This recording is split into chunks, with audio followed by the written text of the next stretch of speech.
Johnson, can we get a roll call, please? Trustee Locke? Here. Trustee Garrett? Present. Trustee Oshipin? Here.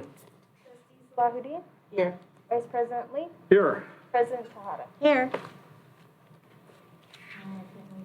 Oh, are there any changes to the agenda? Yes, there are. So we removed item 4A from the closed session agenda. And for item 12B11, the personal action report, it has been updated to include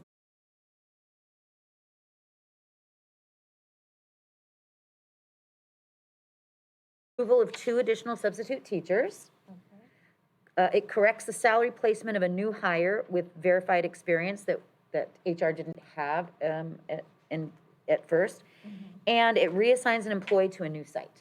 So you have the changes, the new document in front of you, and Ms. Johnson will upload it to Agenda Online. Okay. Okay? Mm-hmm. Do we have a motion to approve the agenda with those changes? So moved with those changes? Second. Actually, you can pull one item from consent. Okay, what is that? Yeah, the contract or item, sorry, I just had it. It is 2 items actually, 12C112 and 12C113. 12C112. Here it is. 113, Oh, C113 is, correct? 12C113. Yes. All right, I'm going to approval of the agenda with those items pulled. So moved. Second. All in favor? Aye. Okay. Can we get an approval of the minutes? Move to approve minutes. Second. All in favor? Aye. Aye. Nothing to report out of closed session. And now on to the communications. We'll start with student trustee Law. So for this past week, it's been really rough. A lot of students have been at home due to either close contact or they tested positive for COVID. And a lot of students have been coming to Mustafa and I and other student advisory members about concerns that they have for school. Some of the concerns are regarding lunch. And a lot of students have been eating in the cafeteria, no masks on. It's just been really crowded. So a lot of students were wondering if we could have more benches outside, and just so that other students could be outside eating. And since there's more ventilation, it's a lot safer.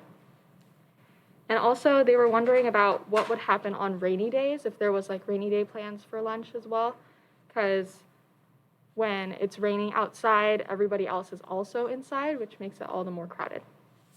And a lot of other concerns that we have are also general COVID concerns, students feeling unsafe at school, and also find it very distracting and difficult to learn while trying to be safe and learning at the same time. Mental health is also a big issue that students are worried about as well.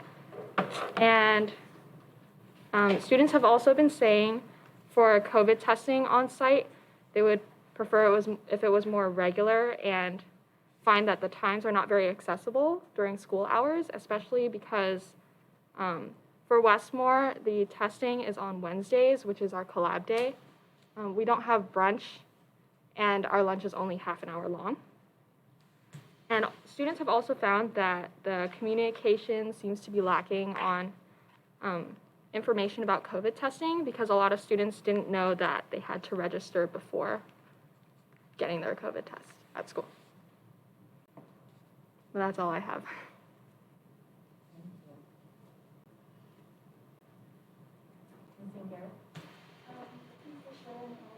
Reports, it's always important that we hear those information so we can try to, adjust or fix what needs to be fixed so that everybody feels comfortable. I hope everyone had a restful New Year. I'm disheartened that I know and hear of so many people who have gotten COVID and I hope they get the rest and the get nursed back to health as needed, and hope that everyone continue to keep vaccinated or get vaccinated so they can protect themselves and others. So other than that, I don't have too much to report, and do still look forward to the rest of the school year and hope things get better. So and that's all I have.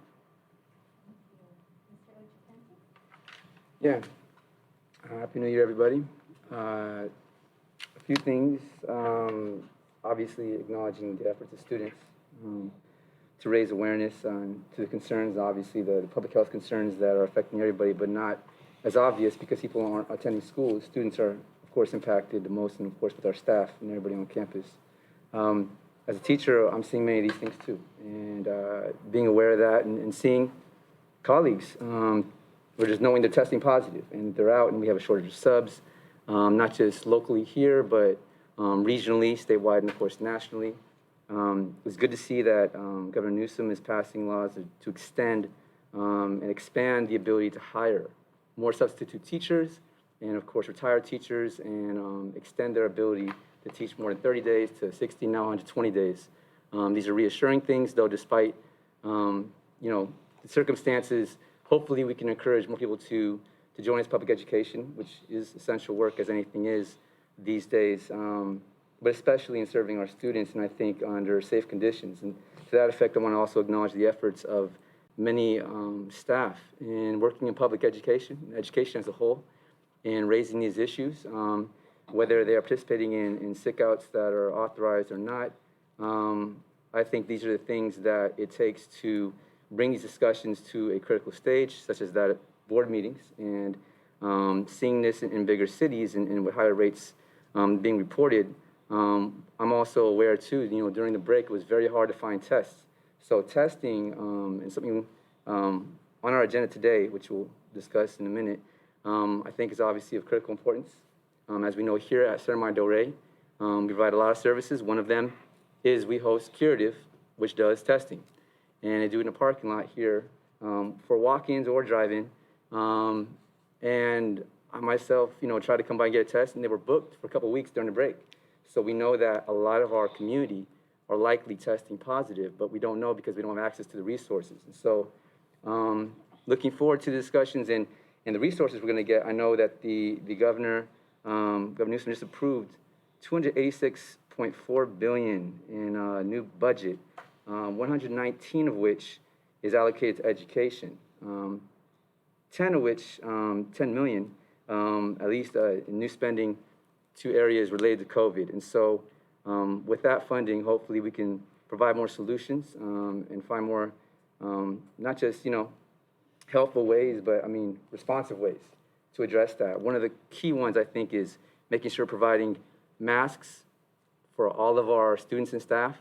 We know due to research, not just from Stanford, but public health officials across the country, that N95 and KN95 masks, which are hard to come by, a little more expensive, should be provided to everybody learning and teaching on our campuses. So as schools are at, I think, some of the front lines of opening society as a whole, we've known that we pay special attention to not just the material needs, but the mental health needs as well, because we know a lot of people testing positive, just getting back to school and feeling like there's a new normal, aren't necessarily going to feel that way if they don't have the support coming back, and maybe after receiving grades at the first semester, that may be not what they expected. And so just paying attention to equity across all those lines, I think it's important to acknowledge the concerns and demands of our teachers and staff when it comes to safety and health on our campuses, as well as in our community.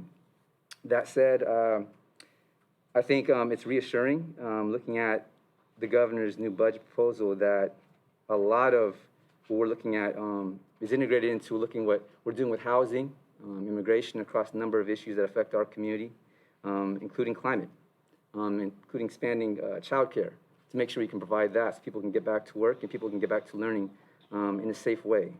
In addition, there are a few things I noticed that other districts are doing with regards to our meetings. Some people in the public may be wondering how people are attending public meetings, whether it's for school boards, city councils, et cetera. Public agencies have been adapting throughout the pandemic to provide public access. We are accessible through YouTube to watch meetings after the fact, but during the meeting, I just want to remind the public that there are instructions on our website, on our board agenda online website, in terms of how people can make public comments. I think that can be helpful. However, I do believe that we should be expanding and not restricting our public access online in consideration of the health concerns. I would again encourage our board to change our policy in terms of expanding Zoom access for the public to be able to attend virtually through video, including our student trustees who may not have the capacity to attend here or have similar health concerns. But in terms of equity, allow them the space and the platform to be able to participate online and have their voice heard.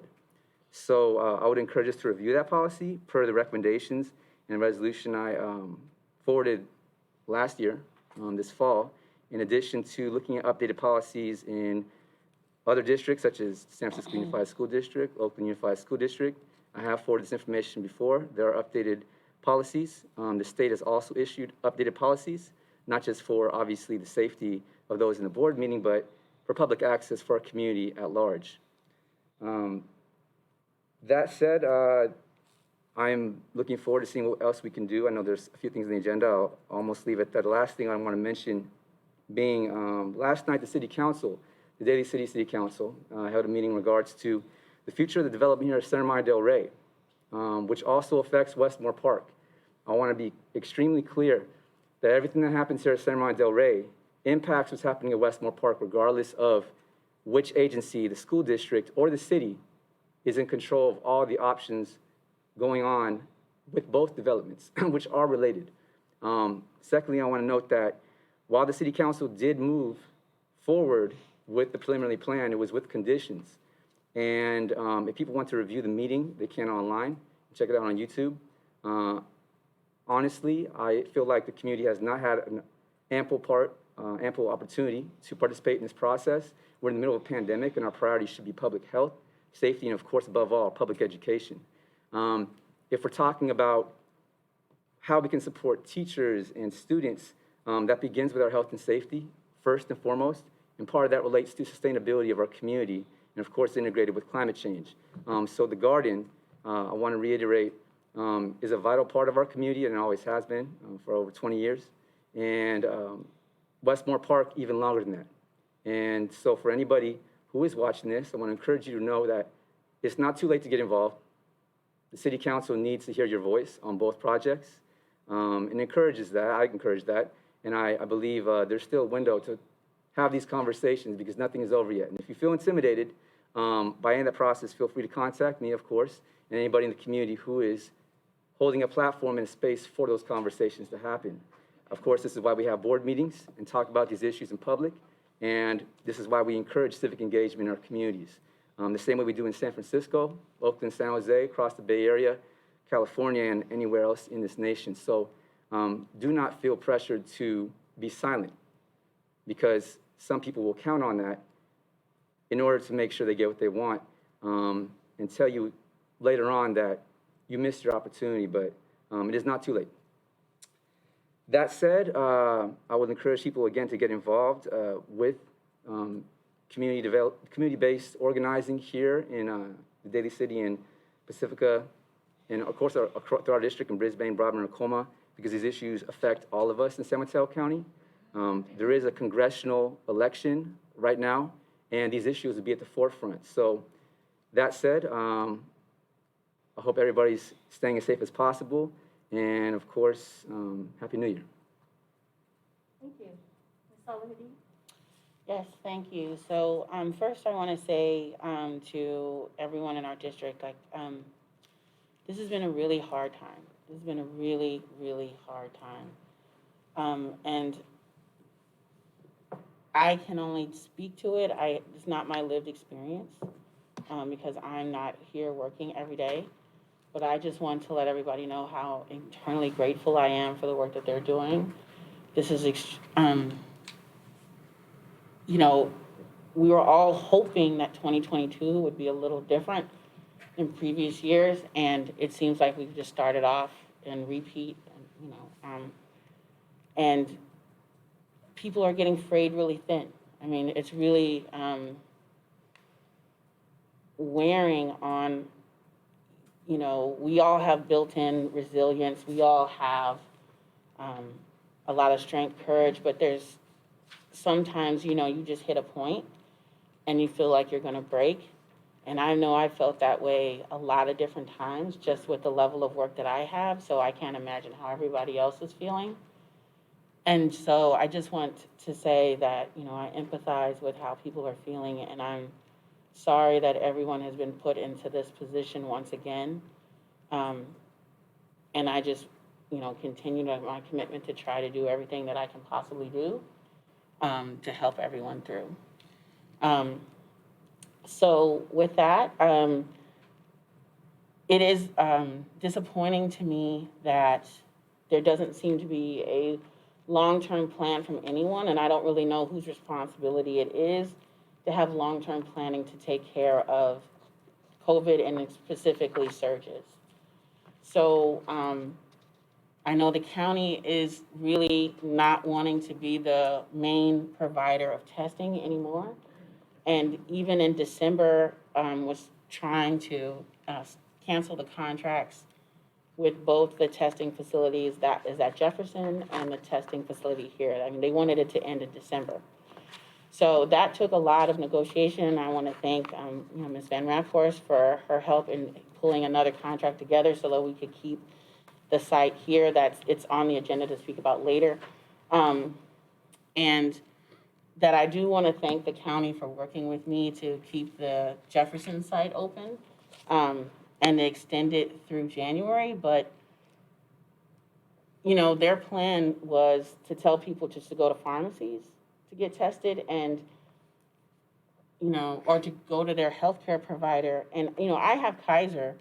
And, you know, in December, I was really sick and they wanted to test me. It took me 5 days to get a test, appointment at Kaiser. And then it was a 60-minute wait in the line. So if you have, you know, I can do that because I'm a salaried employee, you know, so I have that level of flexibility. But if you are an hourly employee and you're trying to use your lunch break or something to get tested and you have an appointment, that's almost impossible. The other thing about Kaiser is that it is drive-through. You have to have a car in this area to get tested at Kaiser South City.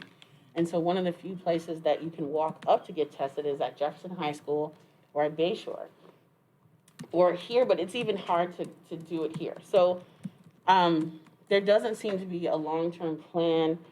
And whose responsibility is it? Is it the county? Is it the state? Is it the federal government to have the needed supplies? Like, it's hard to get masks. And it doesn't matter how, you know, what your privilege is, it's hard to get masks right now. It's hard to get tests right now. It's hard to get, it's still not easy to get a booster shot. People think it's easy. It's still a challenge. So how many years into this is it gonna take to have this be seamless and efficient? I will say that this is another reason why we need universal health care, and that health care should be available to anyone without having to jump through a bunch of hurdles. Because this is how we stay safe. If people had access, easy access to the health needs, we would get through this faster. I don't know why we have to continually relearn this problem. Every time we come here, and the solution is we have a testing facility at the San Mateo County Event Center that no one can get to. Mm-hmm. So I'm hoping to, you know, again, have those ongoing conversations with the county and to see, like, if it's not the county, then who is it that's gonna step up and to really provide services that are adequately accessible to everyone. So that's all I have to say. Thank you.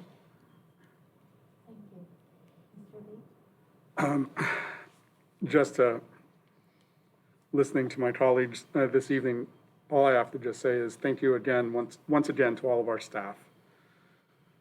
Whether you're at the lower end of the salary schedule or at the highest end of the salary schedule, I know how difficult it's been for all of you. Nobody could have expected, at least nobody really could have expected it to be this bad. At least not from you know, when we were sitting all at home or doing our family visitations during the holidays. You're trying to hear a little bit about this and you're thinking, no, I think we'll be okay. And nobody expected that. Here we would, you know, here on January 3rd, suddenly just this wave, tsunami, so to speak, would just hit all of us. In this community, in the state, everywhere. And I know it's hard. It's hard for everyone. But you know, the only good thing, such as it is, that I can take out of it is that we are all in this together. We are here trying to do our best to help each other. And it's not easy. We've all been living through this pandemic for 2 years now. We've got to give each other a lot of grace, a lot of patience with each other. It's hard. I'm not saying it's easy for me either. I want to be done just like everybody else. But I am eternally grateful for every single one of you, whether in the classroom, whether you're driving our kids, whether you're feeding our kids, whether you're in the district office. It doesn't matter what you're doing. You guys are all going above and beyond.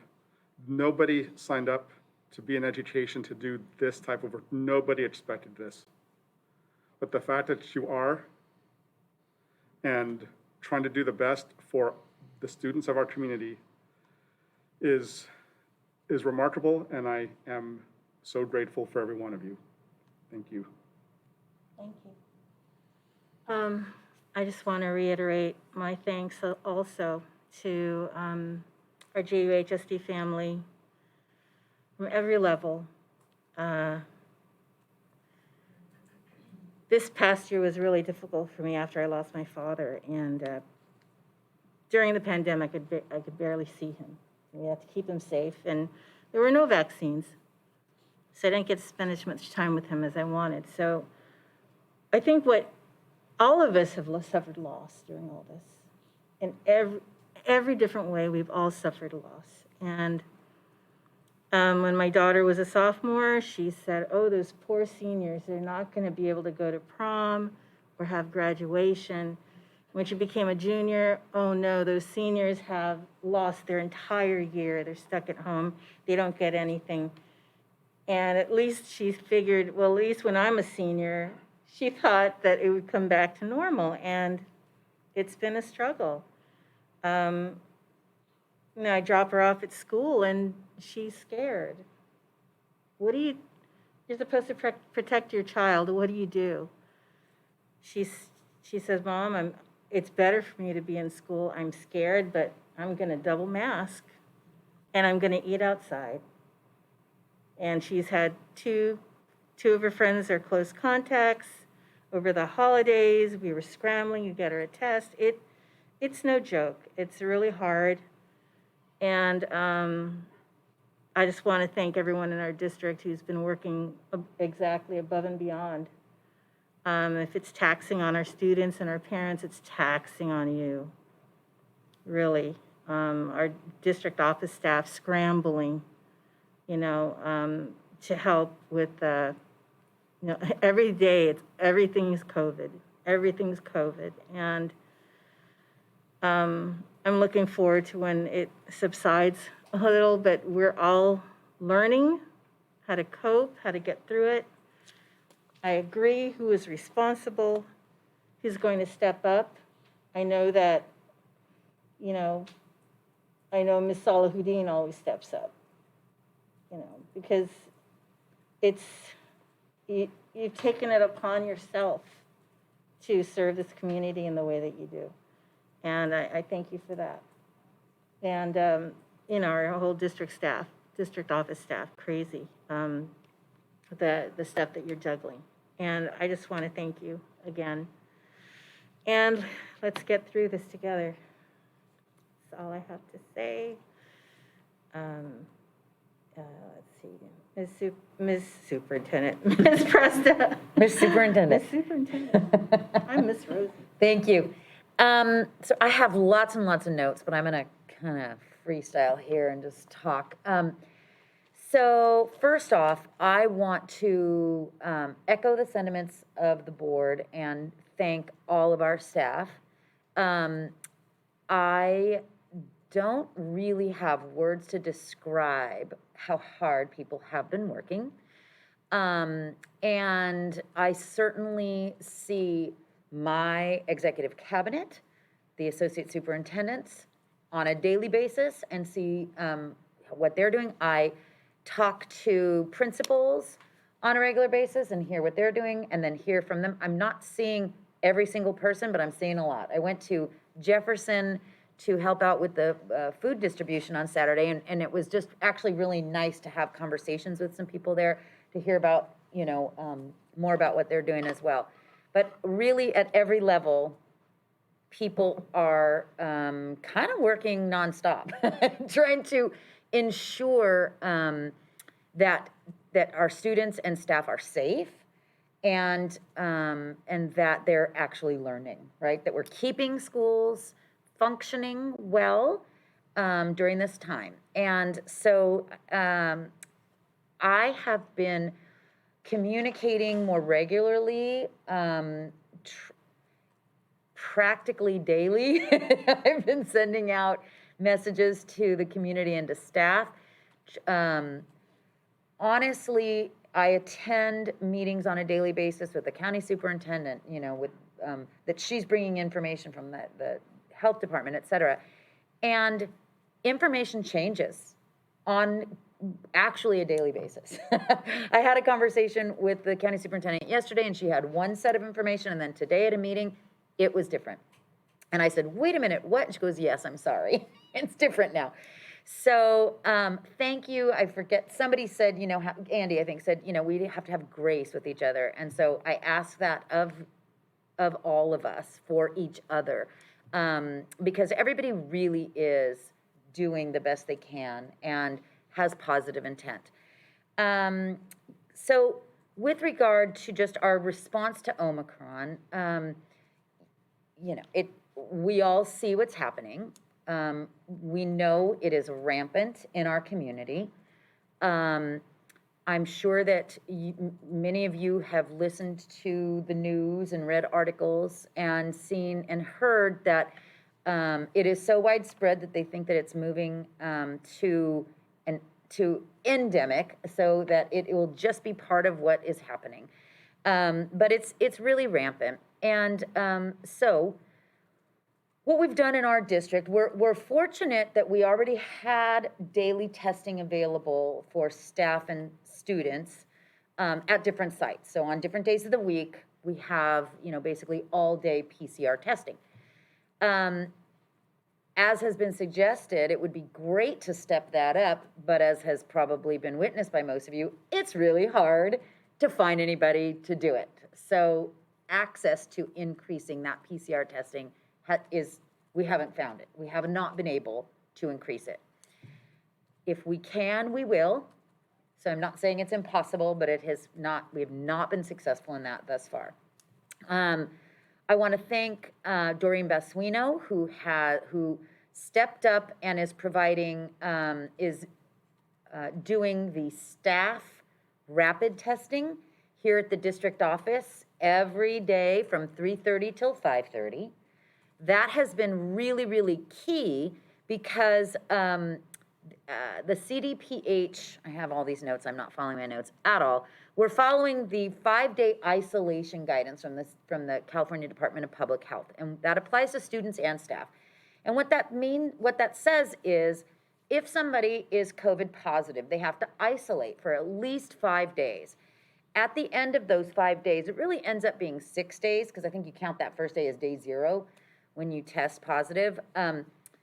At the end of that, if you take a rapid test and the rapid test is negative, and if your symptoms have subsided and you have not had a fever for at least 24 hours, you may return to work for the employees, and you may return to school for the students.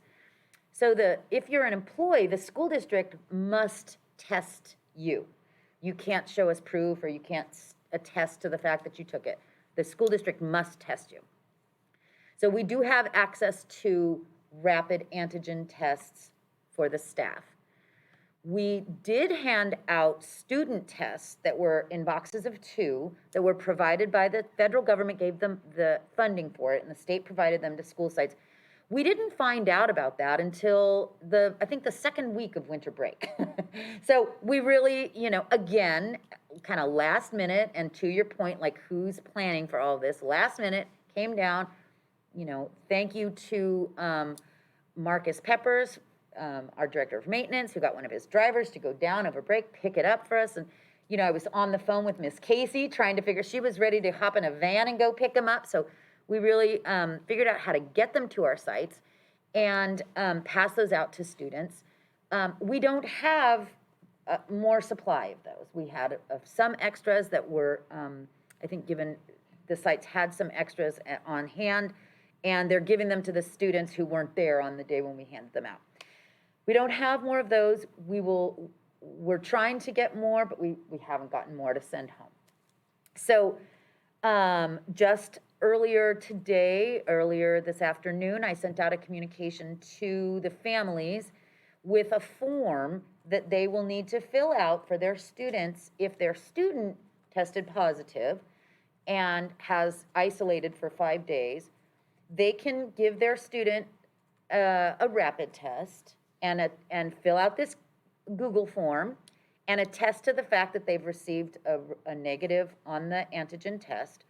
And then that information will go to the school site, and the school site will allow the kids back. So in a nutshell, everybody needs to test before coming back, if you come back within those 5 days.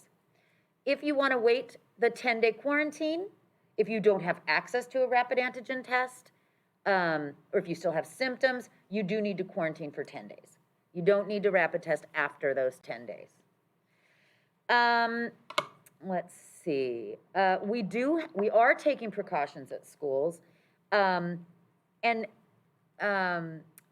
do want to respond to Trustee Law. I'm really glad that you brought these comments up. I have received some emails from students, and I do want you to know that I hear you, and we are going to take your suggestions, and we're already talking about many of them. We are deferring non-essential gatherings. So at the beginning of last week, you know, I sent an email to principals and said, you know, of course, dances and whatever, all those non-essential gatherings, not having them.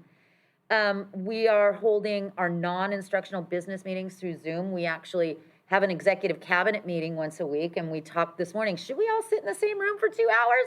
Or maybe not. And so we did it via Zoom. So we are doing those when possible via Zoom. Of course, not everything is possible to do.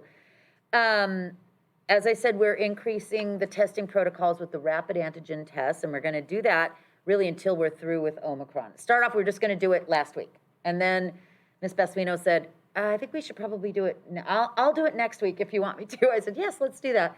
Really, we're going to have to do it, I think, through this Omicron surge. Let's see. Talking about eating and drinking, I think that is actually something that we're going to need to figure out ways for students to eat outside. And it really, I think we know that is when you pass this virus, right? So students should be eating outside and should eat quickly, should eat spread out. I gave this advice to my own 13-year-old. I said, don't sit right up next to your friend when you're eating. You do have to eat during the day and do it quickly and kind of space yourself out.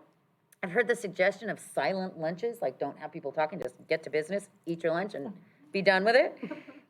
So we'll be talking with principals and see if we can help in some way. We may need to provide structures so that if it's raining, because that's a good point, it rained last week, right? So what are you going to do? So that's something that we need to figure out as a school district and do better at. I want to address the fact that many people are wondering why we didn't, and I've addressed this in some of my messages, but I want to also acknowledge that I'm kind of peppering you with messages. So you can look on the website and my messages are housed there. I want to thank Mr. Warden for helping me to get everything onto the website and have it be accessible. We're open to suggestions because we're doing our best, but we're, also not webmasters. I want to address the wonderings that people have about, well, why aren't we going to distance learning? Like, why didn't we just do that? Well, unfortunately, there's no legislative method for us to do that. We are not allowed to go to distance learning. So that's not an option. It was an option. In fact, we were told to go to distance learning last year. We were directed to. So schools are not able to go to distance learning right now. There is an option for students to do virtual independent study. That's a completely different thing, though. That is not the same thing as hybrid or distance learning. That's not an option for us. I've also heard, well, why don't we just close school?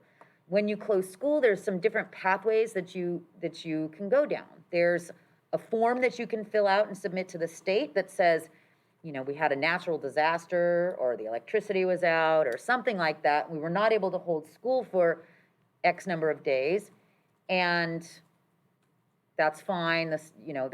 That is all you need to do. We can't do that process or that form during COVID. There's specific rules about what we have to do. We have to provide independent study for the whole district before we move to that, many different things. So that's really not an option either. The other thing is, I've heard from some people, well, why don't you just close for a week? Why don't we just close for 2 weeks? And the thing with that is that if you do that and just add on to the end of the school year, well, then you're bumping into a lot of other things at the end of the school year. So in a nutshell, it's a dilemma. There's no perfect answer. And to add to the idea of just closing, I lost my train of thought. So at any rate, we talk about these things I know what I wanted to add. This Omicron surge it's probably going to be another 3 or 4 weeks. It's not going to be 1 week is not going to do it. So, we talk every single day. My leadership team, the principals with my leadership team, we really are kind of pivoting. At the beginning of the year, I said the key word this year is pivot. We are pivoting daily and making the best decisions that we can make with the information that we have. And I really do welcome your thoughts and your concerns and all of it, because the more thoughts, the better. So the final thing I want to say about this Omicron surge is yesterday I sent out a communication letting everybody know that on a very temporary basis, we were going to stop sending the individual notifications about the close contacts. That decision was made, what we did is we essentially notified everybody that they were a close contact. Because what I am learning from, because the information that I received is that essentially we all need to assume that we're a close contact right now because there's so many people in the community and our schools have it. And the reason why I made that decision was our administrators and staff at the school sites were spending all of their time contact tracing and notifying about close contacts.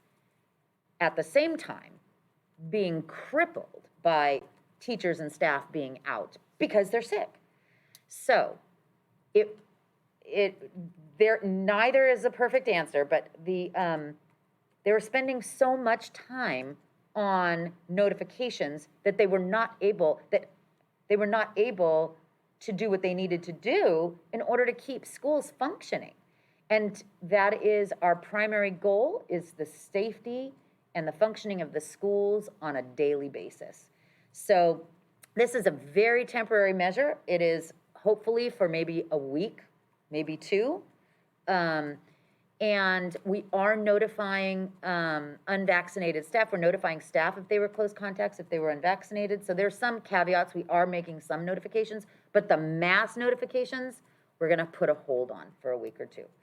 And I just want to say I understand that makes that doesn't feel great. But it is where we are right now. So it's my hope that we will resume in a week or 2 when things calm down a little bit. Right now, we're still going up. The numbers in the county are still on the rise. So I think that is it. I just want to end on my door really is open. My email really is open. So please do contact me if you have questions or thoughts. And thank you thank you for the crazy hard work that everybody's doing. Thanks. Thank you. Next is the AFT Local 1481 report. Ms. Casey? Well, hello everyone. Happy New Year. If I haven't seen you, I could say the exact same things that everybody has talked about. The concerns. One of the major things is, of course, our lack of substitutes. So thank you for trying to hustle and getting some substitutes on the board agenda, and hopefully some of our student teachers can do the same thing. At one of the sites, we had 18 staff out and only 3 substitutes. So you can imagine the heavy lift that everyone else had to do. I apologize to students who are sitting in a cafeteria with me and 3 other classes, and there's no, I apologize that there's nothing I can do about it. And there might be great lesson plans left, but if you're in a class with 3 or 4 classes, there's nothing you can do. People have been stepping up in an amazing way. We've all seen it. So I just wanted to say that. One of the concerns that I wanted to bring up, obviously if you have children, small children, and their classes are being closed because there's so many cases, or for example, daycare, home daycare, if those are getting closed. So that's a big concern people have right now.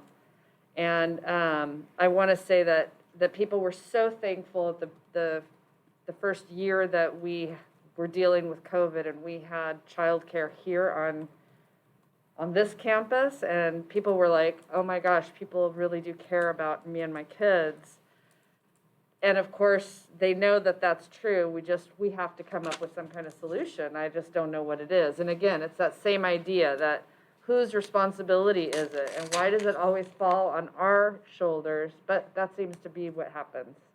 The state, the federal government needs to be able to do something, and they're not doing it. But that is a big situation that we're dealing with. A lot of people are stressed out because their students, their children, you can't just leave your child at home if they're under a certain age. And then the lunch logistics, that is a big issue that we're all talking about.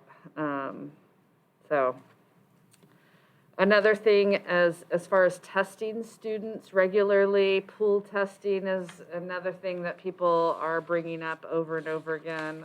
And so I'm just mentioning a few things that maybe I had heard or I hadn't heard. So, and then the PPE, so the K95 masks. If we could find out how to get them to students as well, and to get them more than just once a week would be great. So people are concerned about that. And of course, same issue. Why does it fall on our shoulders? But it looks like that's how society sees us, I guess, is we're the ones that have to do the heavy lifting for everything. Everything, it seems.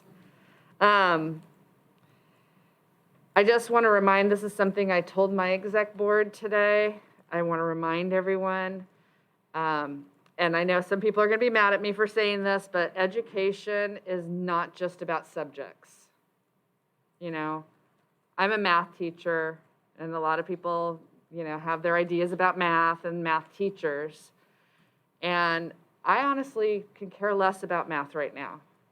I don't care about it at all, because if my students, and I know I'm not teaching right now, but if my students are just worried about the math and not worried about the humanity around them, then I'm not doing my job, because we're teachers of humans.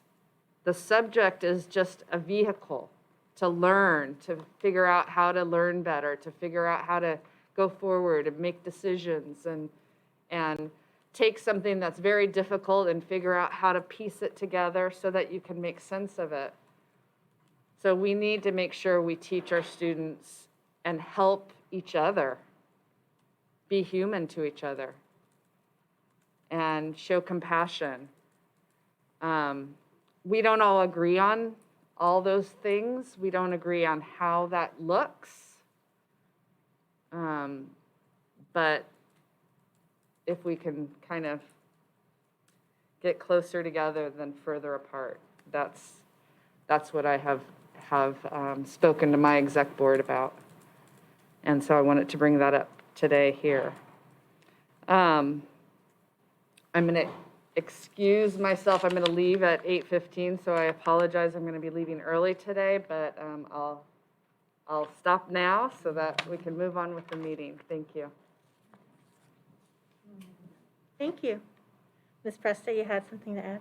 Thank you. I wanted to add one thing because Ms. Casey brought up something that I meant to mention, but I stopped looking at my notes. The KN95 mask, so thank you for bringing up PPE. There is a need, we do have a need to provide more. We have put in an order for more. Actually, we got some pretty quickly and distributed them to sites, several hundred to each site.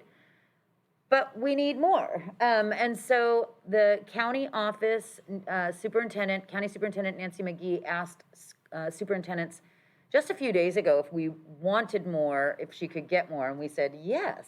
So I just found out today that the county office has KN95 masks for us, and we are gonna be getting them. I don't know the quantity, but it is our goal to get more masks out to the sites to be used, of course, from staff, but hopefully enough to give them to students as well. That's my hope. Thank you. So no COVID-19 response update? Well, I mean, Or do we? I think we should, because I didn't, there was questions that I had, but I didn't want to interrupt the sure. report. Sure. Yeah. So, I mean, we talked about the masks, so I'm Yeah. trying, because we have the legislative call, so I'm trying to figure out, Ah. like, what do we advocate? We have the legislative call Right. Thursday, so what do we advocate for? So, for me, like, how much does it cost to get masks to every student? And, you know, so that we can talk about that, because if the message is gonna be, we all need to lock arms and be in solidarity about having school open, then we should have the supplies that we need to have school open.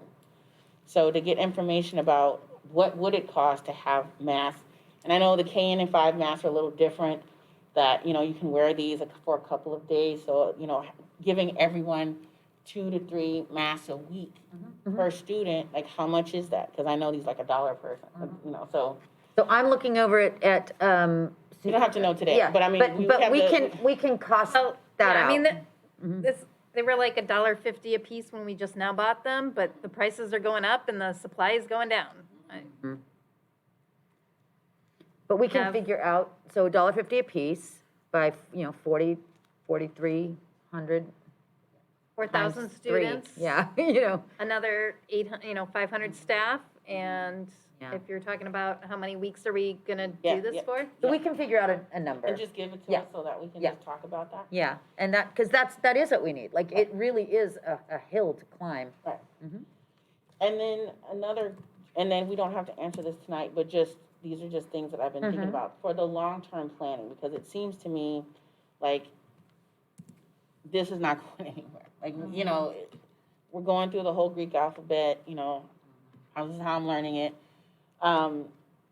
So, like, can we develop like a long-term plan for lunch where we have folding or something that could go outside, more spaces that, you know, Right, yeah. that could be break down, put up, whatever. Yeah, So, and kept on storage for like the next surge, like what, That's exactly what I was thinking today, is that we need to provide structures and Right. actually, yeah. and then to think about hallway management during surges and what can we do to, like, for crowd management? And do we need more help? And is the flexibility that we now have from the governor and hiring people, can we hire people to like direct traffic, you know, things like that, so that it's not so crowded and people aren't feeling unsafe? Because I know myself, like, if I see a crowd, I'm like, hold up, you know? And this is just thoughts, not, you know, and then the mask wearing, and I don't know what we do to keep people with their masks on. And I know that's a problem, but like, is there anything, like, have we talked to parents? Like, has there been just a communication just to parents about talk to your student about keeping that mask on? That's solely, So actually, that is one of my big messages on Friday, Okay. and the county office has prepared a 2-pager on masks. Okay. So that is Friday. Yeah. gotcha. And then for the testing, so again, we talked before about, just offline about Palo Alto and that they had parents coming up. Like, so you talked about the access issues with COVID testing. Could you explain what do you mean by that? The access You issues. said there was, for the COVID testing for the students, there was access issues. I don't remember what I said. Oh, no. But I'm sorry.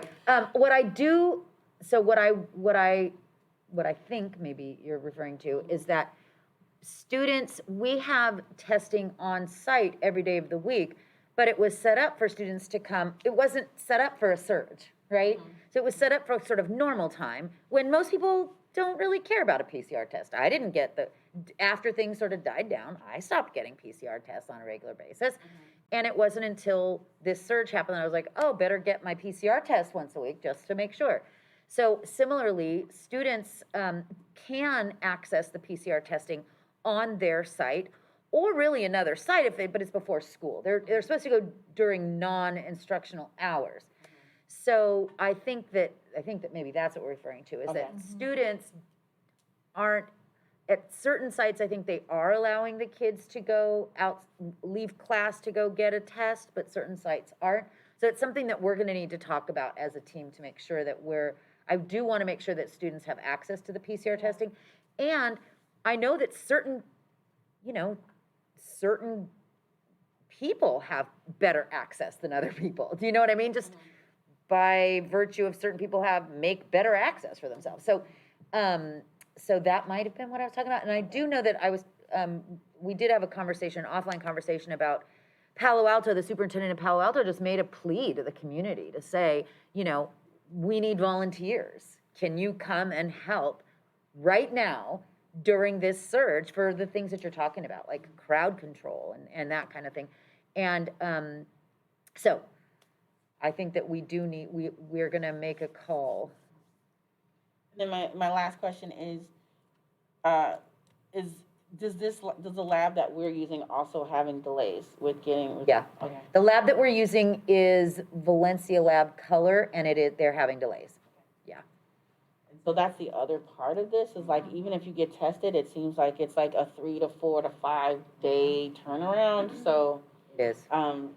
more emphasis on having the mask and the other things, because you don't know if you're infected for a significant amount of time. Right. Yeah. Thank you. I think I emailed you about the Student Advisory Council is really wanting to be able to message things out, because they've been getting a lot more followers and getting more engaged. And so even parents have been asking questions on the Instagram. Yeah. So it would be good if we could use them more, because they really want to help and dispel some misinformation, but also provide information, because they're hearing a lot of the same questions. Why can't we go to distance learning? I know. Yeah. Their last post that they explained why. And so that's a good way to get things out there. And I think that regarding the masking, we have to have a campaign. I think it's not just a flyer, it's a constant barrage. Agreed, yeah. And if we can come up with something catchy that kids will respond to, if, I mean, that's a good idea. we can even have, I could have my daughter work on it. Yeah, no, that's a good idea. I'm glad that you brought that up to President Tejada. You did email earlier, and Mr. Worden, would you, I don't mean to put you on the spot, but I think you've already you responded that you I actually sent out our first social media post tonight with superintendent's most recent message and actually tagged that group. Okay, so great. Yeah. They are now on our official, who we add to all of our social media. They're now on that. There was Jefferson High School had shared the post from JUHSD Advise yesterday, and parents were responding to it. That's, yeah, it's awesome. And then there was, then the webmaster there said, well, this is not, I would send your concern to the superintendent. Yeah. And it was, the response was, oh, I thought JUHSD advised was the superintendent. So, you know, at least they know that it's, they think it's getting to someone who can do something about it. Yeah. I think it's just coordination, because I know I didn't even know that existed. Do you know what I mean? Okay. I didn't even know JUHSD Advise existed. JUHSD Advise.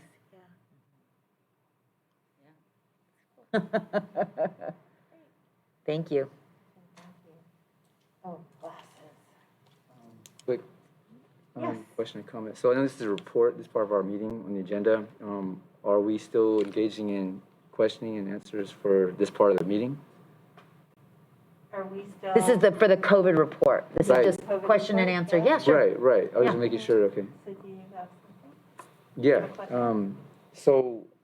thank you for the information, and of course, our district staff work on all of this.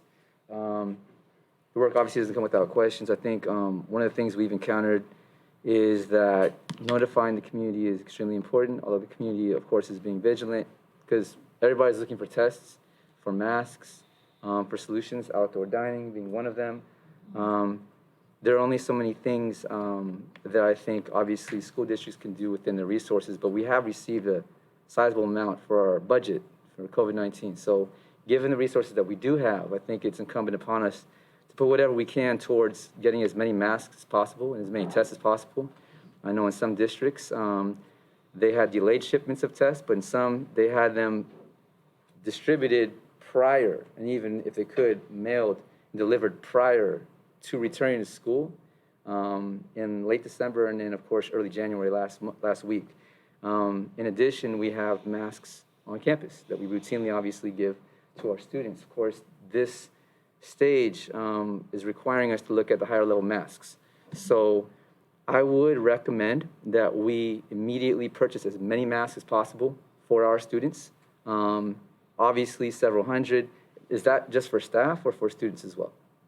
We distributed, I don't know, more than 1,000 masks this week. Yep, just for staff. It was just for staff. And so what I was sharing is that the county is sending, and I'm not sure the number, so it's my hope that we will receive enough to do students and staff.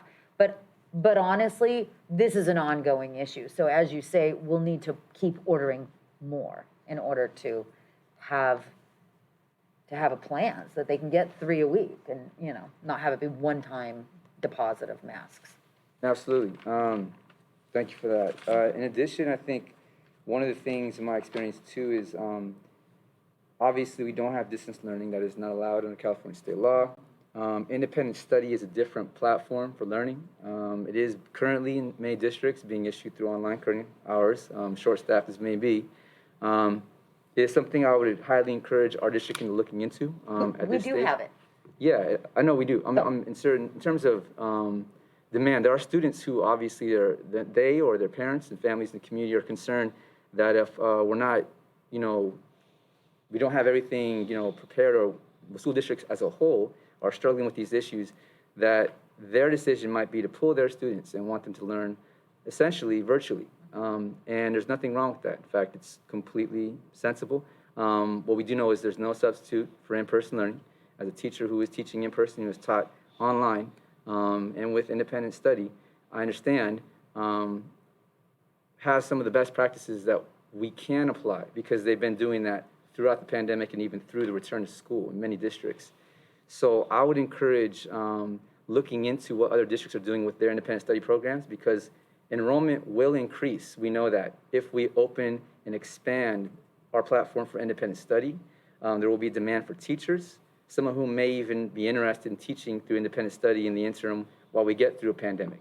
Of course, many students as well, including many students with IEPs. Students who may obviously, in my opinion, many would benefit from in-person learning, like any student, more.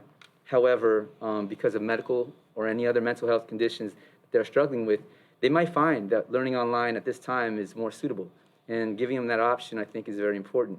In order to create that option, we kind of have to build that option into our school district's curriculum and, of course, provide those options for our teachers to discuss so that they have these discussions at the site level. I would highly encourage looking into that immediately because while I think 3 to 4 weeks is the anticipated surge right now for Omicron, we know from looking at some of these contracts with Curative, which we'll talk about in a second, they come in waves, and testing may be needed maybe indefinitely through the semester, if not the year, who knows. And so I would just encourage those. I'm glad they were brought up.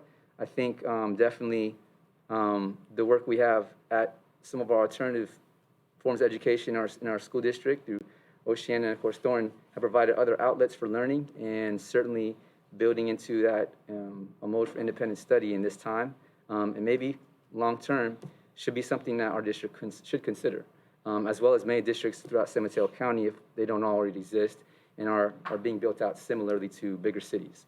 I don't know that I would be interested in what the budget looks like in terms of shifting those resources.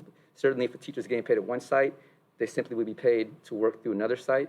But in terms of staffing, I don't know what that would entail exactly, but I will be interested in seeing what that looks like and how we can provide that. And so that is a recommendation and a question for mine. But. Yeah, so we actually did increase our remote independent study this year and increase the teachers. I believe we have 2 remote independent study teachers right now. In the weekly recap. Was that in the weekly recap? Yeah. So we have increased, and the teachers based upon demand. So as you said, more people chose it this year. So yes, I'm in agreement with that. Yeah, and we'll respond to the demand. Mm-hmm. Thank you. We'll move on to the consent agenda items. President Tejada, we do have one public comment for an item on consent agenda. Okay. I just want to, Jake Ehab Abuzaria has item 12D1. 12D. 12D1. Okay. Yeah. Okay. Ehab Abuzaria. Willie, I'm not.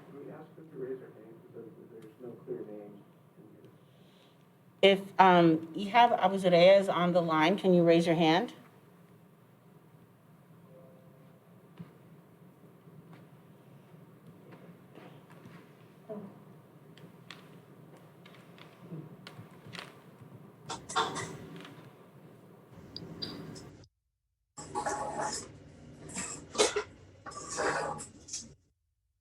Yes. Confirm that you wanted to speak to Jefferson's school site plan? Yes, I have a concern. Okay, great. You have 3 minutes. Go ahead. Okay, so they're allowed to go to remote independent study, correct? You can you could just use this time to give your comment, and then we can respond accordingly. But go ahead and just use this time to give comment. Okay, because with you guys no longer notifying students, and with my brother being a student in the district, and me being a high risk, and other family members being a high risk, I don't feel that it's safe for him to be going to campus at this time. And I have a infant and a toddler that cannot be vaccinated at the time. So with Omicron being such a high spread, I don't feel that it's safe. And I don't think teachers should be demanding students to come back to school and thinking they're just taking off school just to take school off. They need to understand there's high risks involved with students going to school and whatnot. So I also believe that the school should let students know and parents know as well that there is other options such as independent study for this time.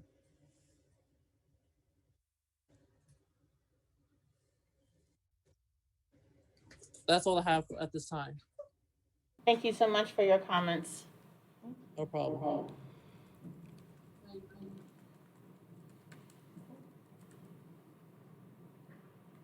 So that is the only speaker to an item on consent. All right. Thank you. let's see. Why don't we? So let's take the two pulled items separately and discuss that and vote on those, and then we can do the consent agenda, the additional consent agenda items as a whole. So the item that was pulled is 12C112, the curative contract. And so, Mr. Ochapinti, you have a question about it? Yeah. So here we have a contract for Curative Incorporated Facilities Use Agreement. We've been working with Curative here at the Sarah Del Rey campus, obviously, and we have other testing sites, Jefferson High School, and certainly others in the county. We've had Curative, we've been working with them for about, well, through the pandemic. And so it's good to see that we have a continued relationship, and certainly we need that, obviously, from our discussion today and prior discussions, and I think just what we know about this pandemic, it's imperative that we do that. My first question would be that there's a shift here. The description on the agenda is that currently San Mateo County is the holder of the facility use permit, and they have an agreement with Curative. The county has asked that going forward, the facility use permit be directly between our district and Curative. Proposed agreement has been reviewed by County Council and recommended for approval.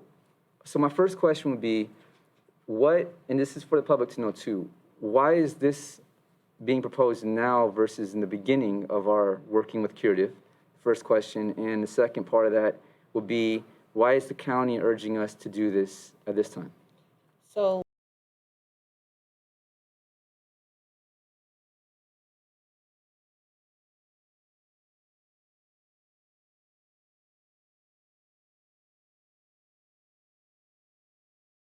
Both, yeah. okay, so the issue is, as I said before, the county no longer wants to be responsible for testing on a weekly basis in the county. So the county is looking to close all the community-based sites they wanted to close them all in December. So we pushed back, and especially me, I pushed back and was like, that's crazy. We're getting ready to step into what's looking like a surge. We need to keep this site here. And so in order to do that, the county canceled their contract with Curative. The county is no longer using Curative for their testing. So now Curative is doing the testing on their own without a county contract. They need a site. So now Curative is leasing the site directly from us. They're no longer working underneath the county. So before, the county had the contract with us for the site because the county was the one that was using Curative. Curative is now operating independently, and they independently are, we're approving this facility use because they're independently working on their own, and they just need a spot to do it. And then Tina or Tony, I'll turn it over to you. Yeah, I'm the one who also talked with the county. That's true that Ms. Salahuddin did the lion's share of the negotiation to make sure that they would continue to be here. This is one of the busiest testing sites in the county. What I heard from the county staff was that it was under the emergency management division of the county, and they shifted testing to the health department side of the county. And at that point, that was when they decided that it was no longer going to be something that the county put their resources towards, was, continuing these agreements. And they also said that, there's really no reason for them to be a middleman, a middle person in this relationship, because it was really just Curative had this agreement with the county held the facilities use agreement with us, and there was no money or anything, so it didn't make sense to them to stay in the middle. They suggested, or they encouraged us to just have the facility use permit directly between JUHSD and Curative. And And I did put all this in the weekly update to the board. Yeah, and one of the reasons, to piggyback on what Ms. Van Rapport says, the county is saying there was no money exchange. That's not entirely true. One of the reasons why they don't want to hold a contract anymore is that if they test someone and their insurance doesn't ring through, or if they test someone that doesn't have insurance and they don't provide the proper ID, the county is on the hook to pay for that test. They don't want to pay for testing anymore. They don't want to pay for anybody's testing. So what's going to happen is that curative is going to be really strict. And if you don't have the proper insurance or you come there with no ID, you probably will not be able to get tested at this site anymore, where before that wasn't the case. It's the same thing with the site that we ran at Jeff. We tested anybody and we just took whatever information they had. And a lot of people, and understandably why, afraid of, their status, undocumented status, et cetera. And so now it's going to just make it harder for those folks to get tested. Partially, yeah. Thank you for that. One obviously concern is, I just want to be clear, was there money involved with the county funding anything or not? Yeah, Not between us. Not between us, but the county. So the money that came from the county was, if somebody came and got curative, is billing folks to take those tests. So the billing, that part. The billing. So either your insurance pays for it or Medi-Cal pays for it. Right, that's what I remember it being. I guess my second concern, which I think was mentioned, is, it's one thing for the county to have, played a role in just making sure the permits were there and that we could do these things. I remember the county asked our district to host a site. I also remember that time my request was a question for our former superintendent, Deloria, that there are several sites in Daly City in North San Mateo County, including empty mall parking lots and places that could be sought out in terms of collaboration across public and private partnerships that we could use and could be more effective, given that our parking lot is very small. It's in the back of our school district. We have a high school located directly behind it, which downwind could carry whatever people, are getting tested into the area where our Shasta Summit Public Schools is located, in addition to everybody who works at our district office. So that was a concern, but we're all in this together. So I think it's very important for all of us to pull together.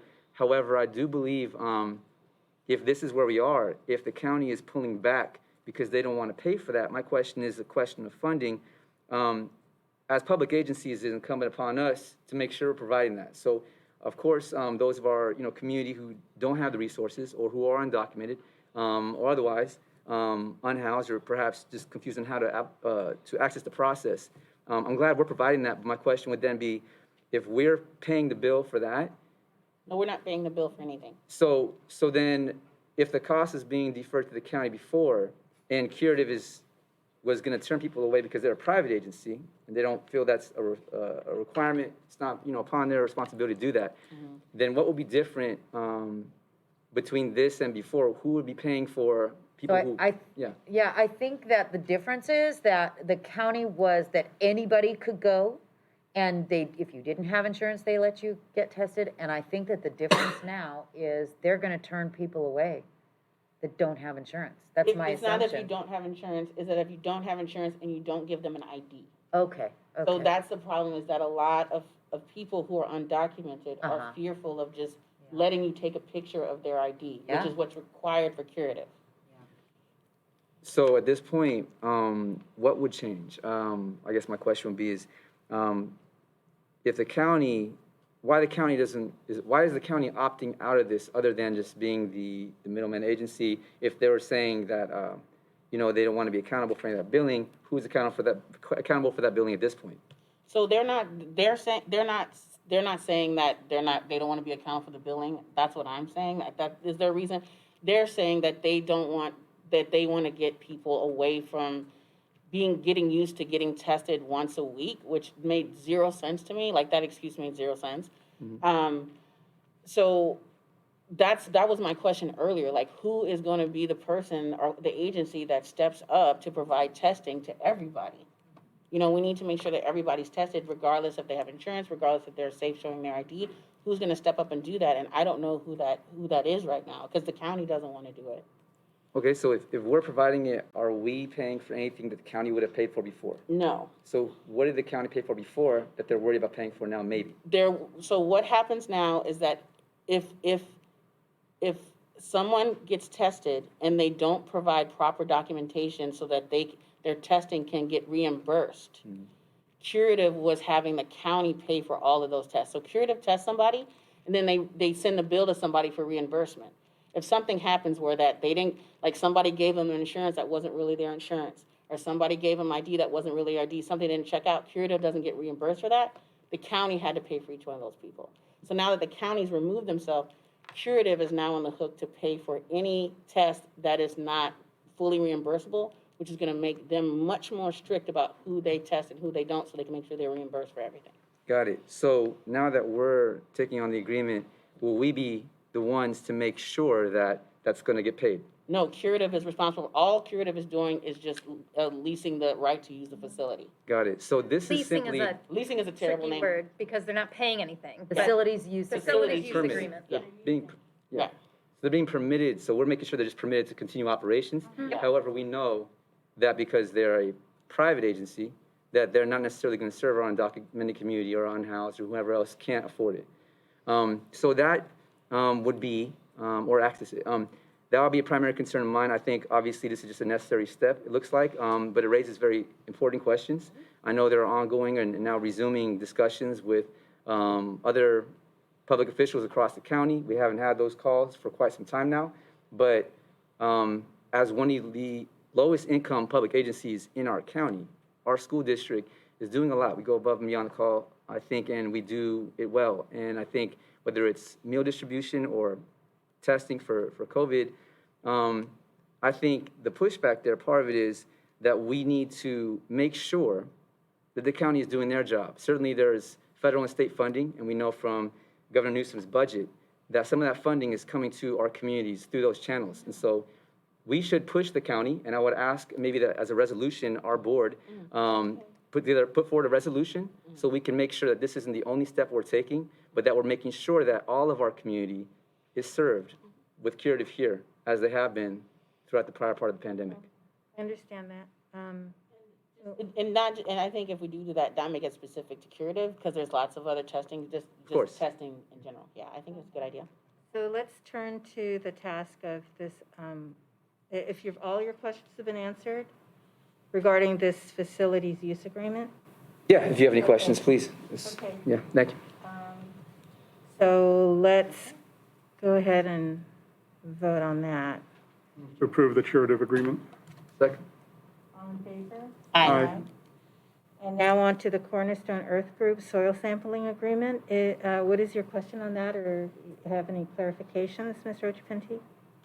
Yeah, so for the community, if they haven't been able to read or access this, would anybody like to introduce this first, actually, before I have my questions?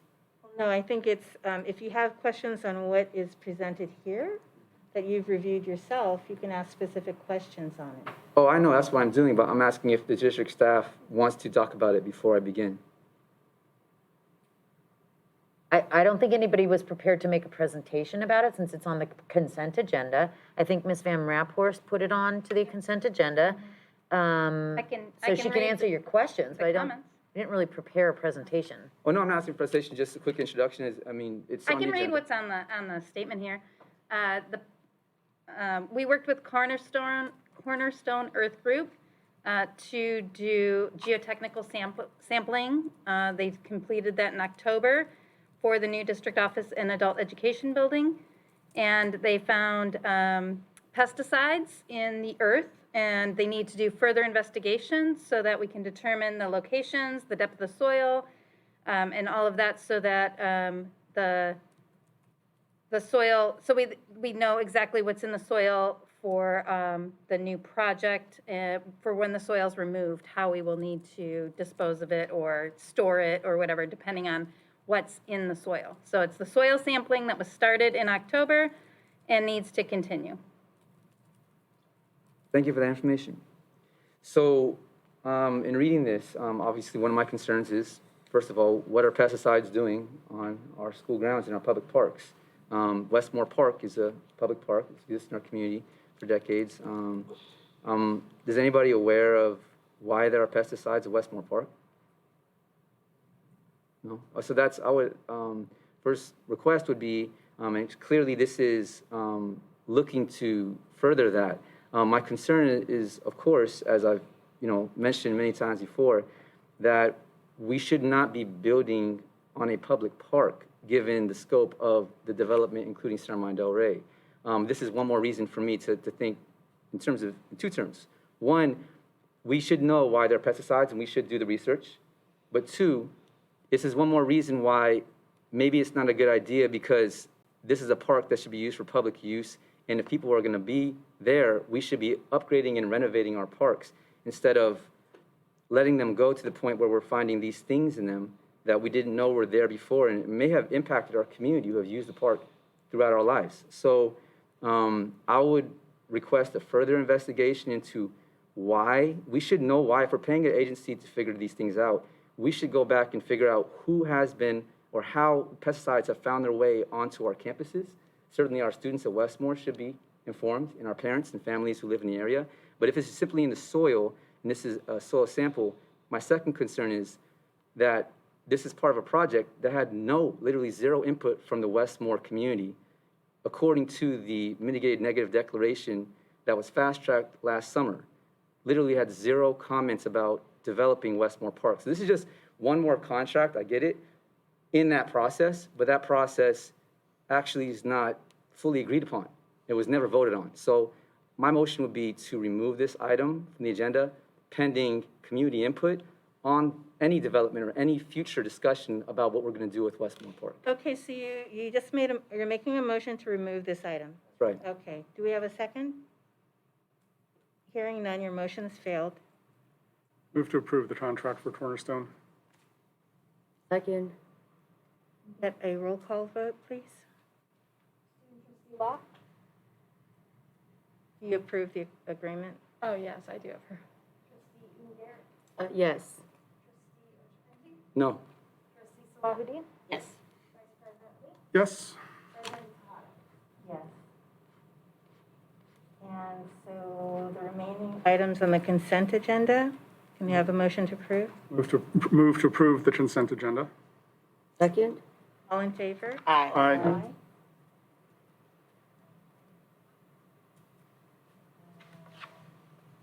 Have additional public comment? So yes, we have additional folks here for public comment. I will call your names one by one. You have 3 minutes to make a comment. As these are non-agendized items, the board and district administration cannot respond to you directly, but we can make recommendations if we feel we need to do so. And the first person I have is Hiba. Hiba there? Oh, hello, can you guys hear me? Yes. Okay, so I honestly didn't even want to attend this meeting. You all are very triggering, and I did go to Westmore High School. I am an alumni, and there is a clear disconnect and a lack of communication with the students and the staff at your schools. The only reason I'm on here is because your students literally posted a call to action on Instagram, begging people to join this meeting and to email you guys public comments. I literally screenshotted, they even made like an email template that I'm gonna read off of. Lack of strict safety protocols at your school. You guys don't acknowledge your feelings or their feelings on the increase of COVID cases and current situation that your schools are under. And you guys don't validate their feelings. They are asking for flexible accommodations for students who cannot attend class due to COVID and who are waiting for test results or showing symptoms, etc. It's very transparent that you guys are just not providing alternatives. And if anything, like you can make school hybrid or make it from home for like a month or two. Like they're literally begging you guys to react differently to the rise of cases. Everything I heard you guys say, it literally seems like oh yeah, COVID's happening, it's whatever. What? Like you guys don't want to spend $1.50 to buy masks for your students in a freaking school district where the superintendent is making 6 figures? Are you serious? Like that should be the bare minimum you should be doing for your students. And how dare you guys silence Nick about Westmore Park? You have no community input about that park. Another reason I'm on the school board meeting is because students that currently go to Westmore told me they want to preserve the park. Instead of demolishing it, you guys should be restoring it for student use. You can probably still make money off of the park if you threw maybe community events there or like fundraisers or anything that actually benefited your students. But you guys are money hungry people who prioritize profits over community. And I'm honestly sick of attending these meetings telling you guys that. And something that is not on the agenda item that I think you all should address is the school to prison pipeline. I'm so sick of going to juvenile hall and seeing students that emerge from your school ending up there. Stop calling schools on your stop calling cops on your campuses. Cops are not meant to deal with school issues. All they do is perpetuate the criminalization of your students at your schools, and they don't do anything to restore that harm that has been done on your campus. Also, We Want Action, I mentioned this at the council meeting last night that I'm sure you all attended. We Want Action is a student-led organization started at Westmore because you guys did not address sexual assault on campus when students went to the principal and confided in them. Literally, all you do is silence your students. I can't emphasize how, I'm so sick of saying that you guys should listen to them. It is, like I said, it's literally the bare minimum. The minute there was a sexual assault case on campus, all the teachers in the district should have been notified that you guys don't adequately address the needs of your students. And that's all I have to say. Save the garden, save Westmore Park, defund the police. Thank you. The next speaker is, Thank you. is on the list is Jess. Jess, Jas.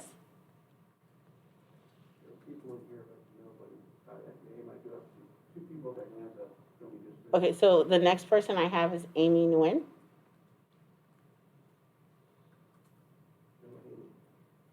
No, Amy? You want to ask her to identify themselves? Yeah. And then the next person I have on the list is someone that put their name on the list as the public. Does that person want to raise their hand if they're the public? Okay, so I believe, is anyone in the public? Okay, there we go. Oh, there's two hands up again. Yeah, go ahead.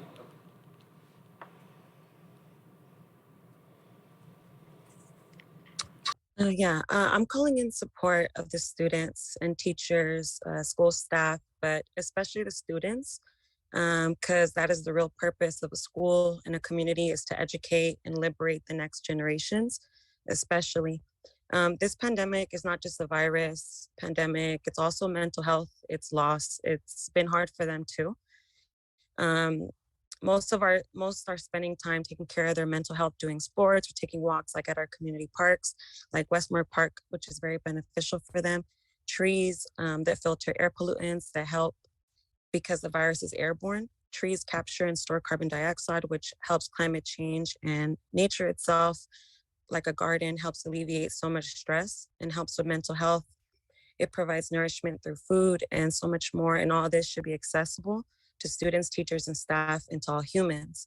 And that's coming from a lot of students here in this district, teachers that have expressed this. Like Trustee Nick said, nothing is final, and we can still meet our needs as a community. This time has also built more resiliency in us, even as we are breaking down, like Trustee Kalima said, but we are a compost, so we will grow regardless. It's clear that the county and state federal government is not going to help. I think you all know that already. No need to keep saying it has stopped. They have stopped a long time ago. Let's do right by all and preserve and expand green space, not build on top of it. And just want to add, there's also being chemicals being sprayed at Ceremony Del Rey. Yesterday, Trustee Kalima said that, how is the garden going to be managed? It has been being managed very well by community volunteers with no real support or funding already. And also wanted to kind of ratify what the last caller said about there being sexual assault and you guys not speaking to it.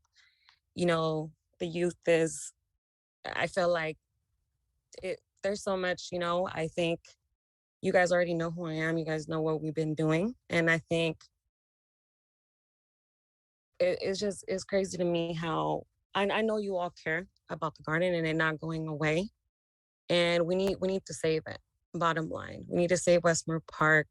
And if y'all don't do that, I just hope y'all know that it actually is going to be a really bad more effect on our health, on all this, the pandemic.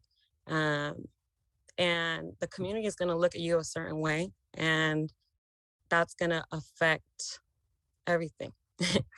And that's just me keeping it real. I waited hella fucking long to speak, but I'm here because I care, as a community member and as a former student as well, about the current students and y'all even. So please do the right thing and save the garden, save Westmore Park. And listen. So much for your comments. Thank you. If you want to show the list, is there anyone else that needs to make a comment? So for the call-in user.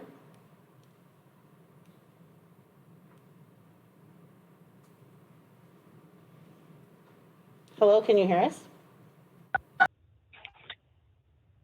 Hello, can you hear me? Hello. Okay, so I want to clarify things because you guys are actually late, so I want to be respectful about this. But I think the Browns Act law that actually governs meetings. Is that correct? Are you aware of that? Okay, so I'm going to take that as a yes. So critical. Two things in our society. Two biggest challenges in our society is education, which you're doing a good job, obviously, you're a school district, and mental health.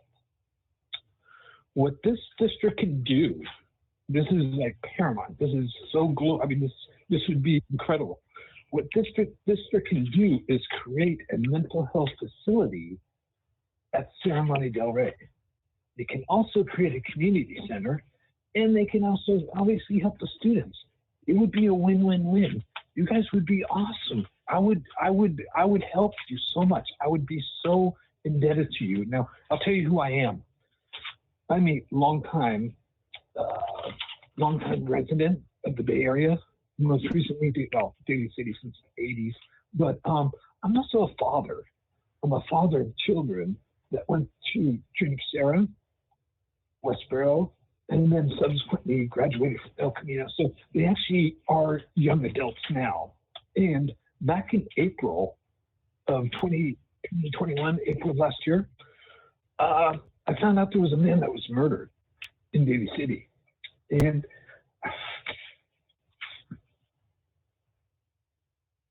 words cannot describe the feelings I had to tell my children, do not trust the police.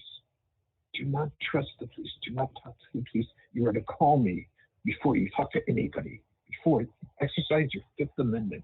And this community is in crisis. They're in crisis. They're in health crisis. They're in COVID crisis. They're in do not trust the cops crisis. They're just in crisis. And it's a young community. I'm a powerhouse. I'm a huge powerhouse. There is no one in this world that I would fear. I would have Gavin Newsom come down here and talk to me about matters. That's how big I am. I've turned around airplanes. I've had a pilot and a co-pilot turn an airplane around going from SFO to Chicago. I'm a fucking powerhouse. But I need to tell you guys, the community, the young adults are in crisis, and you gotta help them. You need to help them. Because we do have students in the room. Okay. Right.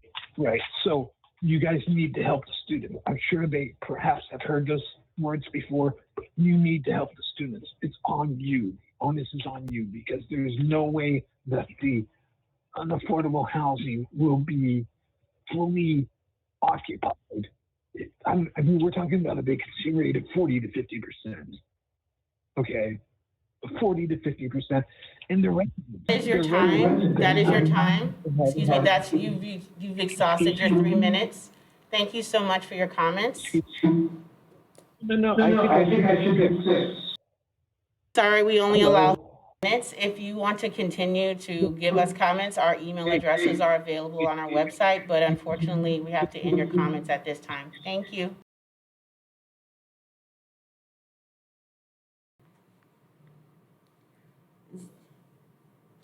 Is there anyone left on the line that would like to give public comment? Please raise your hand.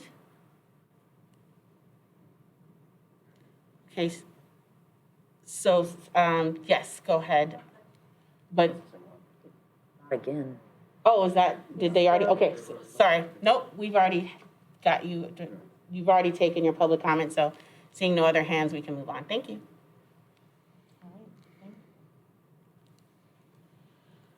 Now on to our action items. I'm sorry, discussion items. Ms. Van Raphorst, facilities rental rates revisions? Thank you, President Tejada. Good evening, everyone. Our Director of Facilities, Mr. Peppers, and I have completed an analysis of the costs associated with renting district facilities to the public, and we looked at rates charged for comparable facilities in other districts. And we are bringing before you tonight a new proposed rate sheet that will help us meet the increased cost of utilities and staffing, so that when we allow the community to lease our facilities, that we do not lose money on it. We currently are not renting our facilities due to COVID. We're renting our fields, but not our indoor facilities. But we hope to resume indoor rentals as soon as that makes sense. The rates have not been updated since 2017, and the costs have definitely increased. The proposal is for these rates to go into effect June 1st, 2022, so that the community has some time to adjust to the proposed increases. And if I have direction from the board that you would like to adopt the proposed rates, we could bring it back at the next regular meeting, either on consent or as a regular action item. Have any questions? Okay, Mr. Lee? Yeah, thank you, Ms. Van Raphorst. I actually did, I took a look, just to look at a couple of other districts. I looked at San Mateo Union in particular, and I know most of their theaters are much larger than ours, or a little bit larger, but it seems that the very comparable type of rates, especially when we're looking at the small theaters sizes, that $150 rate seems to be appropriate, and given the fact that we do have a brand new facility at Westmore, comparable in quality, probably in some ways even perhaps better quality to Terra Nova, just because of the larger size and the way the seats are laid out in architecturally speaking. These rates do make a lot of sense. We can't really charge what San Mateo is able to do with the Performing Arts Center, for example, but it does put us, at least make us competitive if people are looking for an easily accessible facility. So I'm good with this. Looks good. I'm glad. It's also nice to see a very clear rate schedule, because I know the previous rate schedule for the Terra Nova Theater was very onerous and confusing. And I know I had members of the public, especially in Pacifica, who wanted to rent. They didn't know exactly how to budget for it. So this is very helpful. Thank you. Yeah. So this is an important item. A lot of members in the community that I've talked to, even as a teacher, when I was a teacher with this district, I remember, just talking to people in the community who knew as teachers, say, can we use the track? Can we use the fields?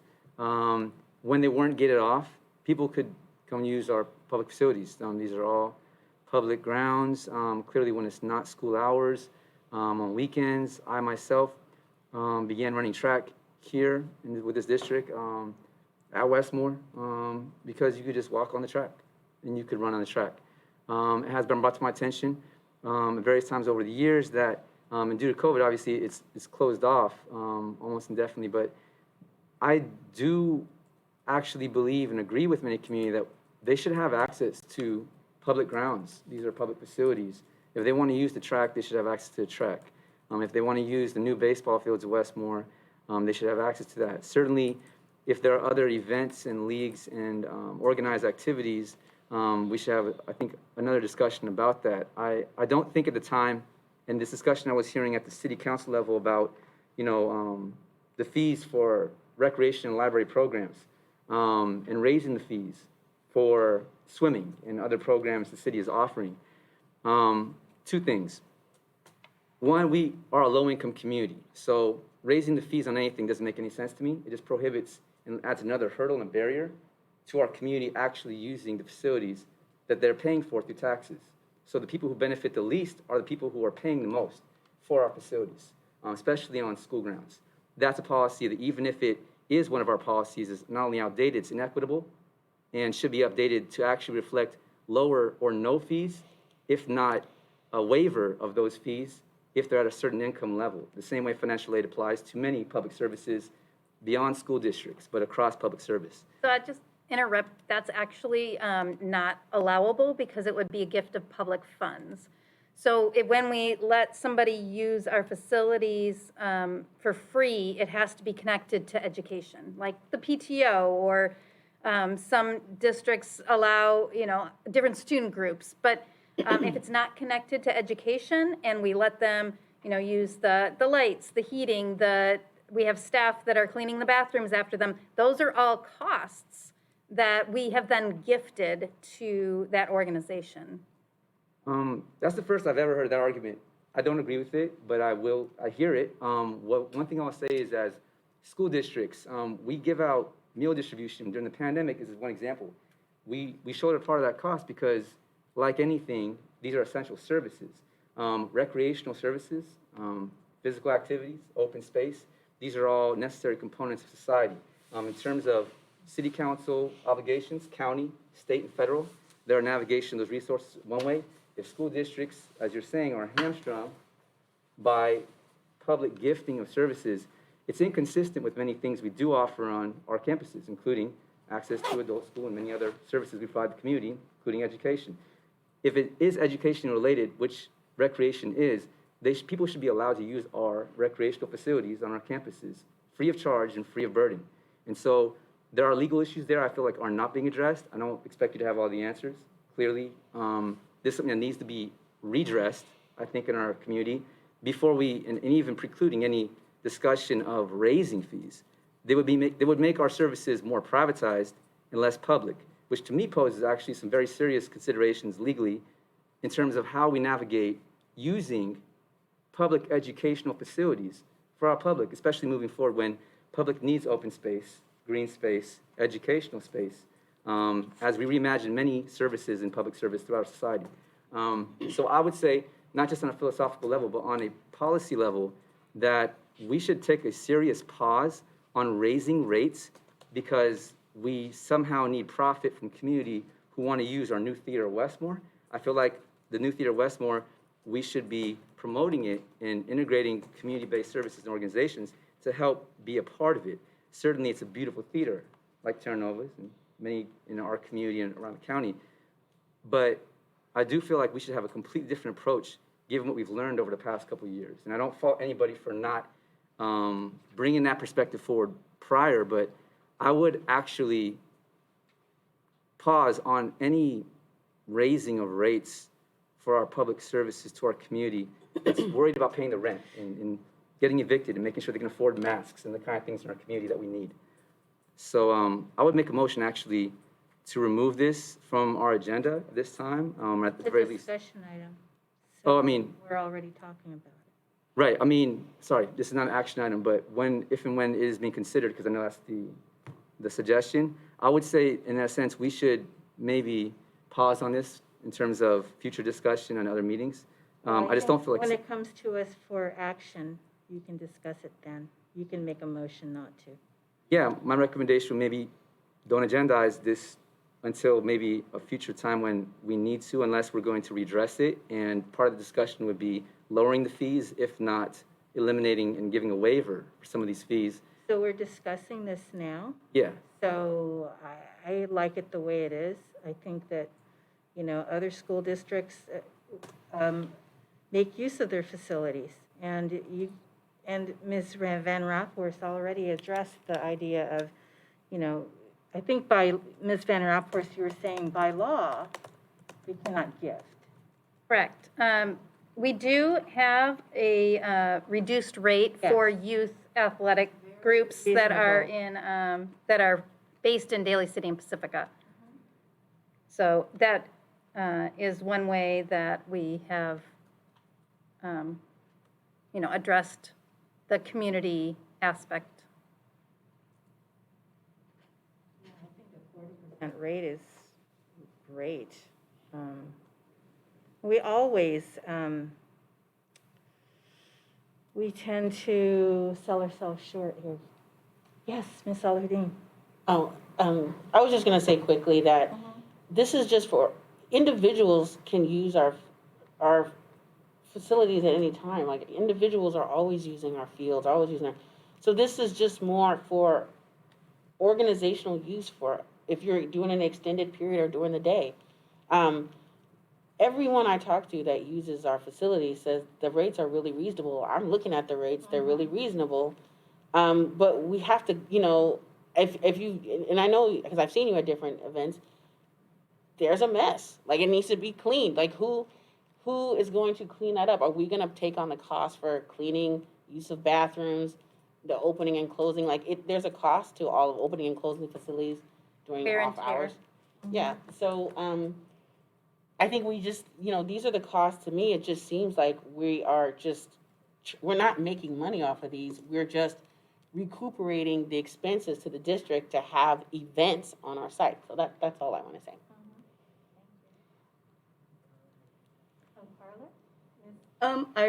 She kind of just addressed what I was going to share. I have the same sentiment. I mean, I book things as well as Trustee Salahuddin for for-profit companies going to for-profit places to rent things, and I have looked at them personally, and they are probably more than triple the prices that Ms. Van Rapport is suggesting to rent these facilities, which is more than reasonable, and I feel like it's equitable for other nonprofit communities at this price, you know, to be able to rent facilities. And they all are, you know, realistic that, you know, as much as they would love to do it for free, they know that there's a cost associated with upkeep, and especially the facility is new, so there's more upkeep, right? To have events run at these places. And yes, they do make a mess. I, for one, know, because I do lots of birthday parties for my young kids, and that's why I have them at facilities, so I don't have to clean up. And I'm glad to pay somebody at a reasonable amount of, you know, money to be able to afford that opportunity to have, you know, events at those places. So I just wanted to, Trustee Solidarity said the same thing, so thank you. Yeah, and I mean, just to clarify, what Trustee Garrett's saying, you know, talk about private corporations, I wasn't talking about that at all. I'm talking about the public, not private entities.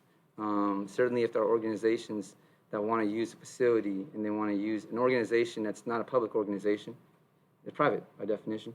If it's a community-based organization, it's just a group, friends, or people using a facility, that's what, if people want to run a race at the track, they can certainly do that.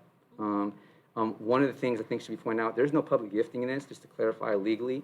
Maintenance of buildings and facilities is an allowable expenditure, certainly something that we provide to anybody visiting our school grounds, just so we're clear. This is, my source is FICMAT, which we do consult on many of our financial decisions. And so one of the things I just want to clarify is to the public, you can use our facilities if you're not able to access them, say on the weekends. Given that we are in the middle of a pandemic, there are different rules that apply, certainly within reason, and I think in an abundance of caution and just consideration of public health for your own and for the community. We need to make sure that our facilities are there first and foremost for our students in our community, our district community. But these are public facilities, so if it's an athletic facility, it's closed off and you're unable to access it, please report that. Feel free to email our district, feel free to email me. And certainly have these discussions in the community because I think they're necessary. We have beautiful educational facilities, and I think they are public facilities that we should be promoting and sharing more than necessarily worrying about our fees. At that rate too, I don't know what organizations routinely come to use our facilities. The 40% rate is one thing. I'm not opposed to considering, given the cost of living and inflation, routine increases to rental fees, which I understand this is part of, but I do feel like the other part of it is it might send the wrong message to the community if we're portraying our school district facilities as more of a business that should be preserved for that reason outside of school hours. In fact, it's something the public should have access to, and I don't think anybody should be kicked off of, say, public grounds or even city parks because somebody else necessarily has rented it out. We should make sure we prioritize use for public use first and foremost. I'd just like to make a clarification. I once only using it as comparison for public and private places. That's all I was doing, so. All right. I think that closes discussion. Now on to the action items. We've got resolution 2021-22/10, authorized signatures. Ms. Van Raphorst.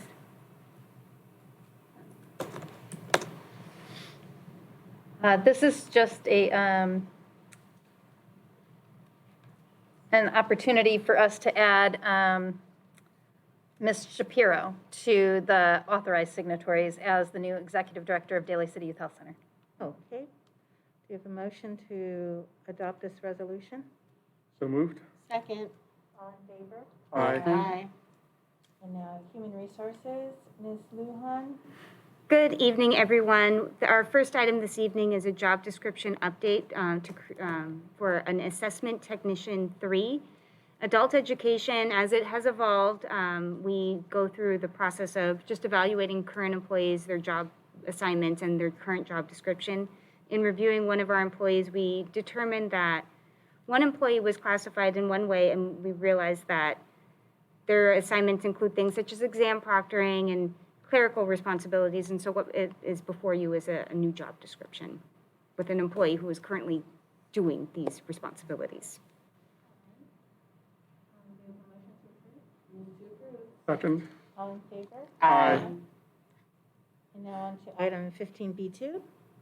Our next item this evening is the COVID-19 pandemic fall stipend payment, this for unrepresented employees. The board has previously approved the stipend payment for members of AFT as well as Teamsters, and so this stipend payment would provide equal compensation to unrepresented employees. So moved? Second. Oh, all in favor? Aye. Aye. Consideration of future agenda items? Anything? Just as a reminder, in discussion of the renaming of our school district. Yes, that's on for a future agenda. Okay, thank you. And we adjourn tonight's meeting in honor of two persons, Josefina Erfe and John Madden. Josefina Erfe was hired on September 25th, 1996. While at JUHSD, she worked as a clerical aide for Project STARS, a cafeteria cashier and store helper, and finally as the accounts payable technician until her retirement in 2016. Ms. Erfe passed away over the weekend of December 31st to January 2nd, 2021, and she is survived by her daughter, Jennifer. John Madden graduated from Jefferson High School in 1954, where he played baseball, basketball, and football. Mr. Madden passed away on December 28, 2021. After college, Mr. Madden coached football at San Diego State University, and then at age 32 was named the NFL's youngest coach at the time as leader of the Oakland Raiders. He became one of the most successful coaches in NFL history, leading the Raiders to numerous playoffs and a Super Bowl win in 1977, a legendary Emmy-winning sports broadcaster, and the face and spirit of the Madden NFL video game. He was inducted into the Daly City Sports Hall of Fame, class of 2000. At the Hall of Fame dinner, he announced that he would donate to Jefferson High School the cost of purchasing and installing stadium lights for the football field, which are now known as the Madden Lights. He was inducted into the Pro Football Hall of Fame in 2006. We, the Jefferson Union High School District Board of Trustees, send our condolences to Ms. Erfe's and Mr. Madden's family, friends, and host of loved ones.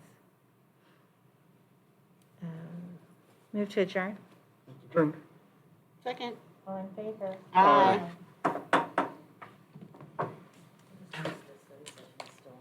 Yeah, I mentioned that to you.